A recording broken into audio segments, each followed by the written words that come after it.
স্বেচ্ছাসেবী সংস্থা বাঁচবো হিলিং টাচের উদ্যোগে সম্প্রতি কলকাতার এক আবাসনের বয়স্ক মানুষদের নিয়ে হয়ে গেল এল্ডারলি কেয়ারের ওপর একটি বিশেষ সচেতনতা শিবির। যারা আমরা আছি সবই সিনিয়র সিটিজেন এবং তাদের ছেলে মেয়ে বেশিরভাগই থাকে না।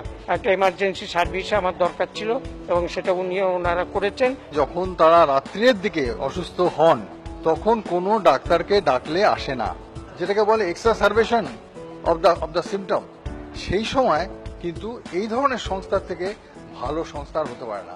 সম্পর্ক রাখুন, এনারা কিন্তু অত্যন্ত ভালো সার্ভিস দেন। এই শিবিরে উপস্থিত ছিলেন বিশিষ্ট elderly care specialist doctor Dhiresh Kumar Chowdhury, মনোবিদ ডক্টর শ্যামল চক্রবর্তী সহ আরো অনেকে। ম্যাক্সিমামই হচ্ছে প্রবীণ মানুষ এবং অনেকে একা। তো এখানে ওই যে একাকিত্বে ভুগছেন এবং একটা নিরাপত্তাহীনতায় ভুগছেন, তো তারা কিভাবে ভালো থাকবেন, সুস্থ থাকবেন এবং প্রয়োজনের সময় কোথায় ডাক্তার পাবেন, কি করবেন, আপৎকালীন চিকিৎসার ক্ষেত্রে তারা কি কি ব্যবস্থা নেবেন।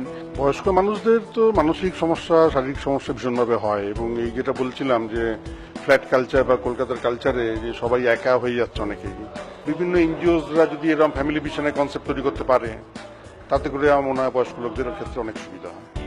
বয়সকালে বিভিন্ন শারীরিক এবং মানসিক সমস্যা কিভাবে মোকাবিলা করা উচিত তাই নিয়েই পরামর্শ দেন ডাক্তারবাবুরা। অনুষ্ঠানটির মিডিয়া পার্টনার ছিল ইউটার্নকে ধন্যবাদ। আমাদের সঙ্গে আজকে এই চ্যানেল পার্টনার হিসাবে আপনারা আমাদের সঙ্গে রয়েছেন এবং আজকে আপনারা এখানে দেখছেন কিভাবে আমরা ক্যাম্প করছি।